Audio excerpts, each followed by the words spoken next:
પહેરી લ્યો, અકસ્માતથી ડરશો. હાલ્યો, પહેરી લ્યો, પહેરી લ્યો.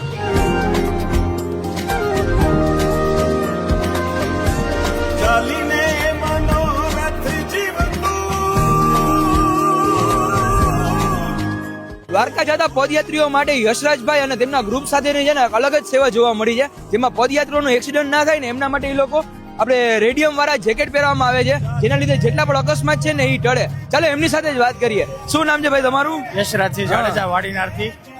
જેમ કે તમે જોઈ રહ્યા છો કે દ્વારકાધીશના બધા શ્રદ્ધાળુ ભક્તો બધા જઈ રહ્યા છે દ્વારકા, અને રાત દરમિયાન અકસ્માત ના થાય, અકસ્માતને ટાળવા આપણે બધાની જેમ એક સેવાનો મોકો બનીને સેવા કરીએ. બરોબર. કેવી મજા આવી છે સેવા કરીને તમને? બહુ આનંદ છે, માણસોને ખૂબ આનંદ છે દ્વારકા હાલીને જવાનો, અને એકદમ દ્વારકાધીશની લીલા છે. અચ્છા, કેટલી જણાની ટીમ લઈને આવ્યા છો તમે આજે સેવા કરો? આ અમારી જગ્યા છે, અમે 20 જણા છીએ અમારી ટીમ. આગળ અમારો કેમ્પ બી છે. અચ્છા, ઓકે. જય દ્વારકાધીશ. દ્વારકાધીશ, જય દ્વારકાધીશ.